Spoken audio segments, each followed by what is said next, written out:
Hi guys, Asmo here and welcome to my guide for a tanky lightning damage Guardian, the Unkillable build. This build is an absolute pleasure to boss with.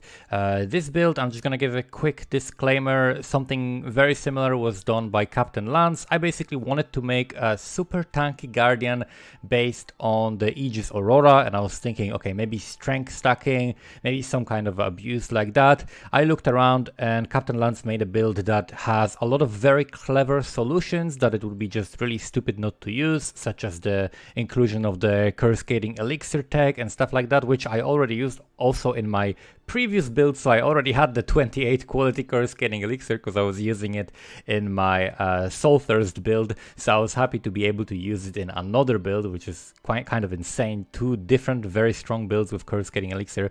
He also had some very interesting tech in this build that I just straight up did the same thing because it would be stupid not to, but I went with a very different approach in terms of how we're scaling our damage and added some extra layer of defense that I think makes this character even more tanky and does even more damage. So let's talk briefly about the defenses. Why is this character so incredibly tanky? So the whole idea for this, of course, is the fact that Aegis Aurora is absolutely broken right now. Because of melding of the flesh, we are able to stack one of the resistances, which Aegis Aurora gives us +5 to cold. We're also using Purity of Ice level 23 here, as well as extra aura effect to make this to give us 10 additional maximum cold resistance, because we have like 100% increased aura effect. So we got 10 additional cold res. That puts us to 90. So if you look at the defense, I got 90 fire, cold, and lightning res. So we got absolutely capped elemental resistances, which is absolutely huge. Other than that, we've got tons of armor. So if I pop my Molten Shell, I got 95k armor, and then we are recovering 2% of that as energy shield where we're blocking. We have also tons of physical mitigation through endurance charges, because Guardian is getting endurance charges, frenzy charges, and power charges on hit, as well as we're getting also physical damage mitigation from this node, because we are reserving a bunch of auras. We're using a bunch of auras. We've got tons of regen and recovery. We are curse immune because we got 80% reduced effect of curses here, as well as 20 here or on a Pantheon. This build is absolutely insanely tanky. And of course, we got capped block and capped spell block. 75% spell block, 75% attack block. You could even get more attack block with certain passives, but this is enough. Like 75% attack, 75% spell block. Very important to get this capped. So definitely make sure you get 75% of each. It makes a huge difference. What else? We got a huge amount of regen and recovery. You can see 630 just like a base, and then almost 3000 for 1 out of 4 seconds. We also have capped chaos res, 75% chaos res, as well as like immune to a bunch of ailments. Like we're immune to shock, we're immune to freeze, we take less damage from crits. What else do we have? Just, of course, 7k ES, which is not low at all. Especially like the ES number, actually I learned that it's not that important. All you need is to make sure that you maximize like your block, your armor, your resistances. Those are the more important stats, because I never take more than like 4k ES in terms of the damage, and that comes from like Sirus Meteor and just insane hits like that if you want to tank them. So those are like some of the layers of defense. Now let's talk a little bit about the offense. How are we getting damage? So the best way to do single target damage by far is by using Crackling Lance. If you want to use a different, like you can use different skills, but I think Crackling Lance is like, in previous setups that I played, in previous builds that I played, the Crackling Lance always proves to be like the highest single target damage, and that is because of how it interacts with intensity largely. So it's not that good of a clear skill. So for clear, for example, I'm swapping into Shock Nova, which basically I lose like 10 million damage by doing this swap, but it is still enough to one-shot everything, and it's just more comfortable to do something like this because I have this Shock Nova all around me, so it kills everything. I don't have to aim. I really am a big fan of Nova skills for clearing. but Crackling Lance still has a very good area and of course insane single target damage. So we're using Crackling Lance. We are converting half of it to cold so that we can use Trinity, because Trinity is a very, very powerful skill support gem. And then we're using alternate ailments. So I'm using Secrets of Suffering, and that way I am able to cap my crit. I get 100% crit chance because on every single boss we're getting 15% brittle, and on top of that we're also getting sap. So sap makes it so that enemies also are dealing 20% less damage. So not only I am insanely tanky, I'm also debuffing the enemies so they deal 20% less damage. Absolutely insane. The amount of damage, like the amount of brittle and being able to stack brittle on enemies and get capped crit allows me to just get a bunch of crit multi. So I'm just picking up crit multi from the tree, crit multi from the tree. Everywhere I can, I'm just picking up crit multi. So let's, I guess, talk in detail about the gem setup. Then I'm gonna go over the passives, and then I'm go over the items. So when it comes to the gem setup, as I mentioned, Crackling Lance, you wanna use Phantasmal Crackling Lance because that gives you additional cast speed. As you can see, up to 25% increased cast speed based on the quality, because we're also getting quality from Ashes of the Stars, which is just an MVP of this build. It's an extremely powerful amulet. I need to divine it to like 20 to 30% quality, but it's not very important. The most important one, the most important stat on this is the increased reservation efficiency of skills, because that is something that you're gonna struggle with, and I'm gonna later explain how to fit all of the auras because it's not so easy. Then we've got the Awakened Spell Echo, which is just a massive amount of damage. Is by far the best support gem, but it's also very, very expensive. Something that I didn't mention, that this build, it can be done on a lower budget than this, of course, but you're not gonna have as good damage, right? You can get insanely tanky. You can get pretty much all of this tankiness for like 20-30x, no problem. But if you want to do like me, like we have a POB here, 18 million DPS, if you want to do 18 million DPS, you're not going to be able to do that on like a 20-30x budget and be this tanky, right? I spent like about 150x, I think, on this build, which, considering the fact that it's absolutely unkillable and kills everything in very timely fashion, I'm very happy with the amount of power I get for that money. So Awaken Spell Echo, very expensive. You just replace it with Spell Echo before you have that. Awaken added lightning damage, gives us another +1 at level 5 to the Crackling Lance. Then we've got Intensify, Intensify level 21-20 because it gives us with 4 intensity, what is it, like 60% more damage. So it's absolutely massive. Then we've got Divergent Inspiration. Wish I could drop it, but I can't currently with my mana, because otherwise when we're getting like also extra cast speed while we're in combat, it's very hard to sustain mana otherwise. So we are kind of forced to run the Divergent Inspiration. If I could replace it, I would replace it for the Conk effect, and from 18 million damage we would actually go to 20 million damage, right? 20 million DPS, and this is configured to like how it actually is in a fight against Sirus, right? So this is 20 million Sirus DPS if I could fit that, but in reality I have 18, right? So because we have to run the inspiration, it's not the greatest gem, but it allows us to just solve the mana issue. And then we've got the Trinity, of course, which is absolutely massive, yeah, that's it. Then we are running mainly auras. Like most of the sockets are fitting auras, and it's actually really hard to fit all of the sockets. So if you could get this ring with like being having an extra socket and get this chaos resistance somewhere else, you're gonna do very well. But what I tried to do is to make sure that I don't have any chaos resistance on my belt, so that I can replace this belt for a headhunter if I want. It's not necessary. The belt is just like extra stats. The only important thing on it is like the 2% reservation, but I think I could do away with that and actually just fit a headhunter in here for more clear speed if I wanted to do that. So headhunter could fit in this build. But let's go over the auras and how the hell I'm fitting them all, right? So first of all, you need Purity of Ice, and you need it in an item that has +1 to level of socketed AoE gems. So that means either the helmet or the gloves usually are gonna have that. And then we've got with it Anomalous Wrath, level 20, like 20 is enough. Level 21 actually gives us 0 damage increase, and same with Zealotry. 2020 Anomalous Zeltry, level 21, gives us absolutely nothing.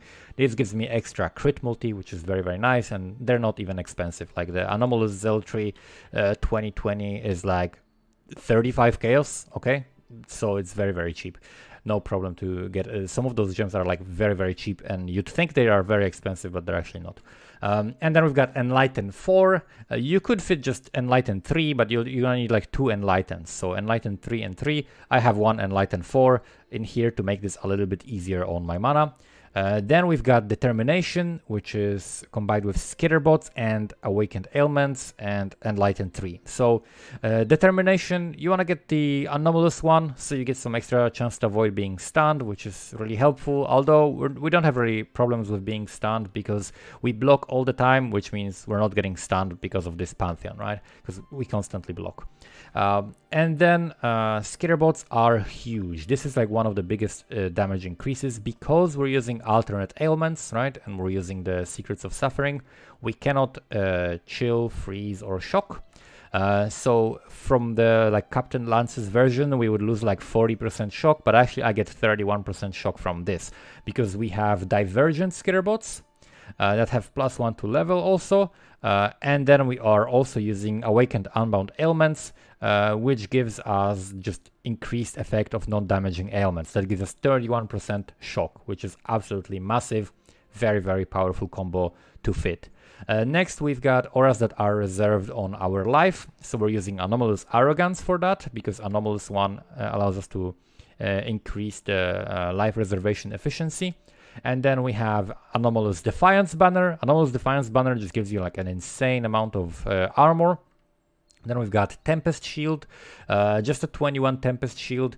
If you don't have Watcher's Eye with the block, where is it? We have Watcher's Eye with block. This actually gives me more than 6. I'm gonna show you.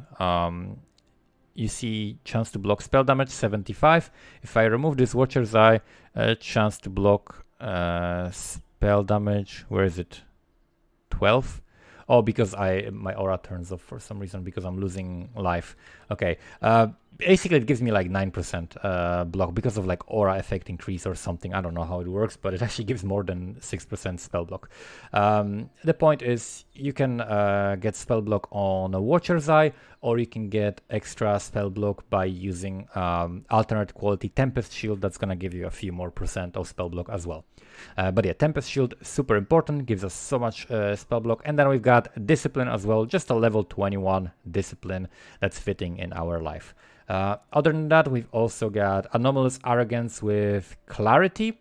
So Clarity, we get level 14, actually level 15 because of this Clarity, and that is also fitting in our life because we cannot fit, we cannot fit this in here because we already have 3 sockets here taken. So we need to fit the Clarity in life as well, so that we can have some extra mana regen, which is very, very nice, as well as extra physical damage reduction from this node and extra regen, which is very, very helpful. We've got Flame Dash for mobility. You can also use Shield Charge if you want, which is going to be a little bit faster in open maps. Then we've got Molten Shell for tanking just absolutely massive hits. This makes you completely unkillable against certain things. Like you can tank Sirus, even you can actually tank Sirus Meteor without it, but it feels safer with it, I guess. Then we've got Phantasmal Smite, which is insane damage increase. We don't have 100% accuracy. You could get accuracy by running precision or something like that, but Smite is giving us insane amount of damage. If you want to just burst the boss and you have time to just smite something else or the boss beforehand, this is gonna give you a huge amount of damage, because you're getting from the Phantasmal one, you're getting tons of attack and cast speed, and you're also getting a huge amount of flat damage. So this is very, very massive. And then we've got also Divergent Righteous Fire, 40% more spell damage, 50% increased spell damage, absolutely massive buff. And we're using the same tech as, like, basically Captain Lance explains it in his video. I'm gonna explain it as well. When we're using the Flasks, they are on auto trigger, which I'm going to talk about in a bit. But whenever Curse-Getting Elixir activates, it takes my life to 1, which deactivates Righteous Fire. So basically, At this point, I'll just press the Righteous Fire and reactivate it, and just you have to every now and then press it to activate the Righteous Fire, but it's not a big deal. But yeah, I'm gonna explain that when I talk about the flasks as well. So that's it when it comes to the gems. I guess let's talk about the passives now, right? And this is the exact setup that you can fit the gems. There are many different ways of fitting them, because you have to be mindful of like how much mana you have, like how much flat mana you have, how much percentage mana you're reserving, how many gems you are managing to get with like increased reservation efficiency of skills. Because, for example, I have that on like a small class. No, that's a corrupted blood. If you can get like a reservation efficiency of stuff like Melding of the Flesh or Watcher's Eye or the Brutal Restraint or the Interrogation or Small Cluster Jewel or the large one, it's going to help your life a lot, because you're going to have more mana to play with, and it's going to be easier to reserve all the stuff. But you probably won't need Enlighten 4. I don't need Enlighten 4. Actually, I have enough mana, I think, with the Divergent Inspiration. Okay, let's go over the passives.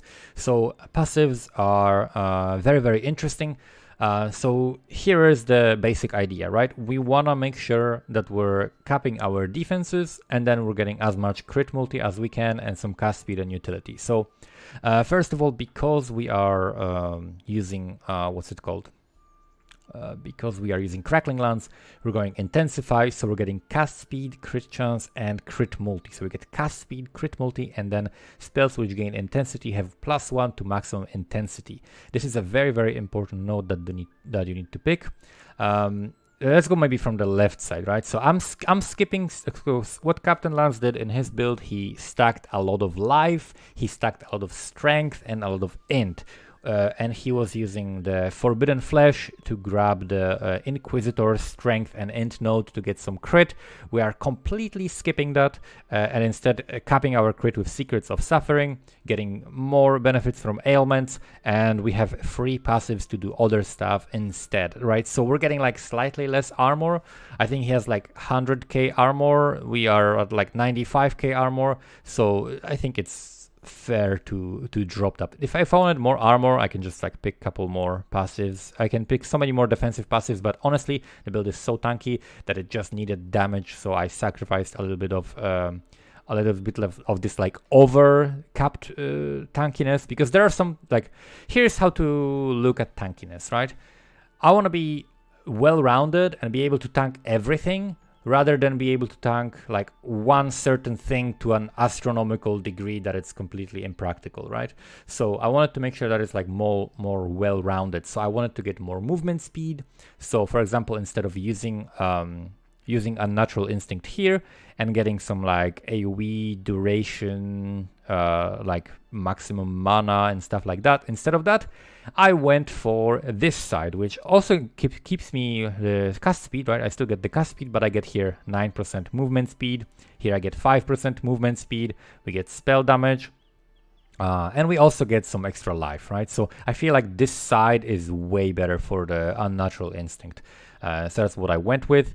Then we are pathing through here. We're skipping like this increased elemental damage stuff. I think these nodes are not very efficient. We're skipping these nodes, which are like max armor, energy shield. If you want it to be like maximally tanky, you can do that. But I just want to save these passives and just grab some extra crit multi instead, right? Because I have way more ES than I need. So we're picking these nodes for the block and glancing blows to cap our block. Of course, we're picking this. Important thing here is the brutal restraint. So this is gonna vary because you're not gonna be able to get the exact same one. Most likely, you're gonna have to divine this a bunch of times and see what you're getting. I'm gonna tell you what are the good nodes, right? The important node is the 8% increased effect of non-curse auras from your skills, because it allows you to easier get to 100% increased effect of curses, because you need the increased, like 100% increased to basically double the effect of all your auras, especially the Purity of Ice max res. The things that I rolled, I divined it, I don't know, maybe like 20-30 times, something like that. And then I got also 5% movement speed. I got 5% chance to blind enemies. I got 25% crit chance and another 5% movement speed. If I wanted to pick Dex, I could pick Dex from one of these nodes as well. Evasion here is useless, but yeah, the 10% movement speed, increased effect of non-curse auras and crit. That's what I have on this, right? And the purpose of this, of course, it has to be brutal restraint with Balbala. And because that's how you get the traitor, and that's how we're getting the flask charges, right? To sustain the flasks. I'll talk about the flasks when I go over the items, but yeah, this is needed for the permanent flask sustain. What else are we picking up? All the masteries are pretty important. You need to pick up the increased mana reservation efficiency of skills and increased life reservation efficiency, as well as 15% effect. So those are the three you pick from this one, and this one. Then we're picking up crit. The next thing that I'm gonna pick after I level up is gonna be 25% crit multi against unique enemies. That's gonna give us even more damage. What else do I have here? Crit multi. Here we've got Watcher's Eye. For Watcher's Eye, I 100% recommend going for Arcane Surge when you create Consecrated Ground while affected by Zealotry. It's a very good way to get the Arcane Surge instead of having to spend a socket on it. It's basically gonna give you like 10% more damage and some extra mana regen while being able to fit a better support gem in your links, right? So this is pretty important. Then we've got like regen, and then we've got the chance to block spell damage while affected by Discipline.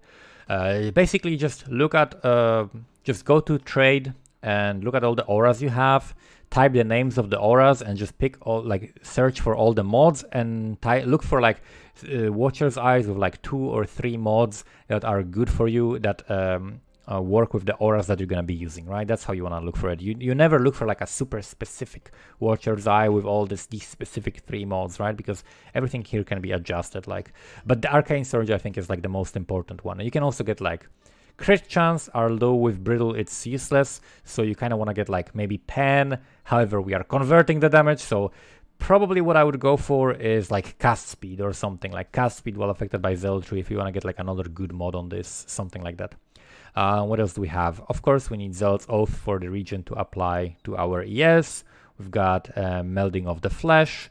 Reduced effect of Chill is a very cool implicit on this. The implicits that I want to get on my jewels, which I'm gonna work on by just running a bunch of harvest, are gonna be for ignite, right? So if I can get like 40% less duration of ignite on me, I'm gonna reach 100% less duration of ignite on me, and I'm gonna be immune to basically ignite, freeze, and shock, right? We're immune to shock because of the shield, right? Because of the Tempest shield, it makes us immune to shock.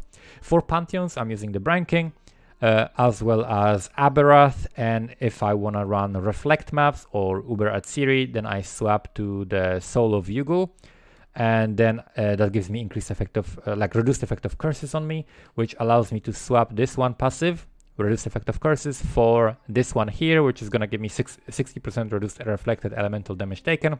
So if you swap those two and swap those Pantheons, you're going to be able to run Reflect as well without any issues.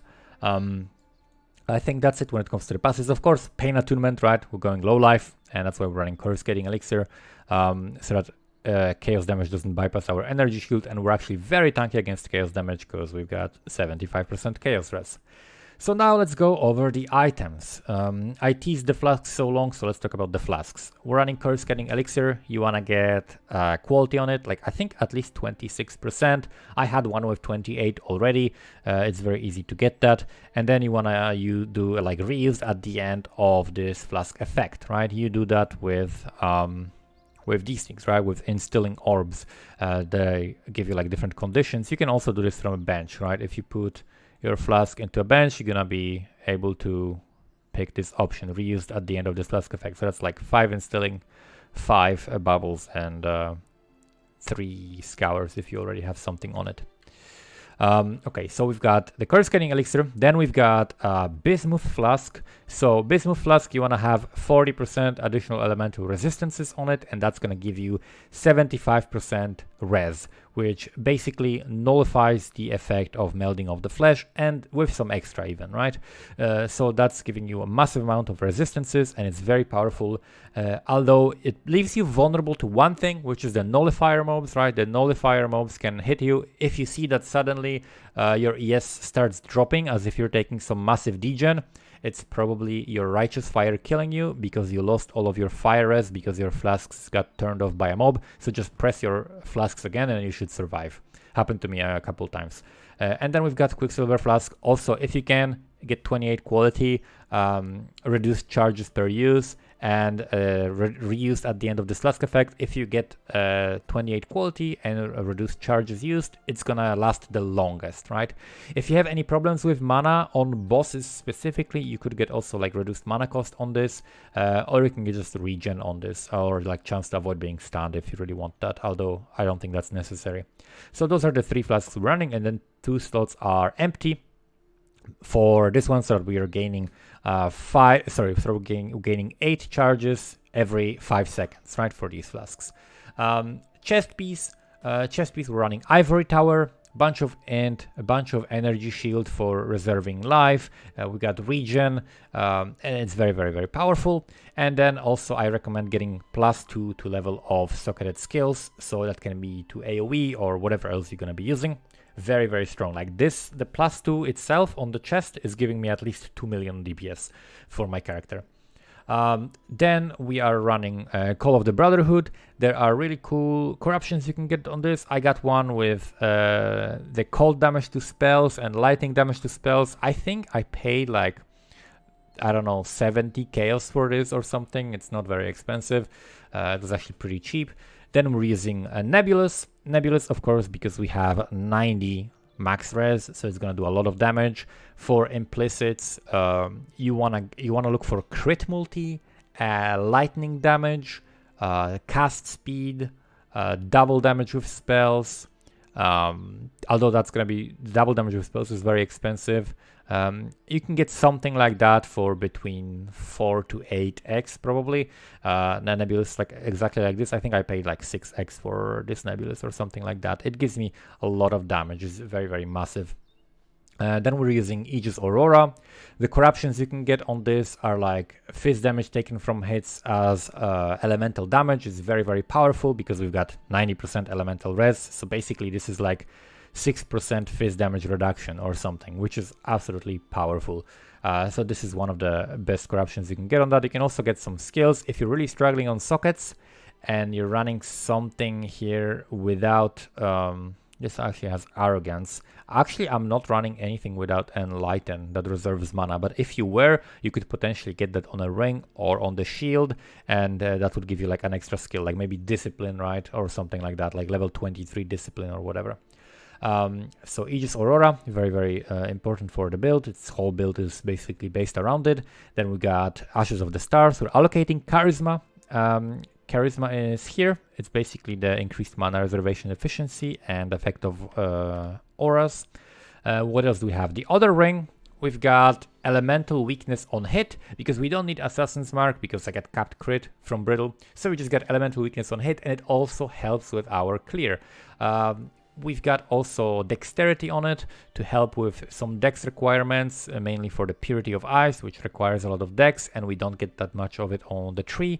And then on these rare items, a lot of the time you want to get as much Energy Shield and as much life as possible. Both of them are very important for you. So we've got here life, we've got Energy Shield, we got some res, and also we got some chaos res as well, right? Actually, I need to catalyze it. It's only 13% for some reason.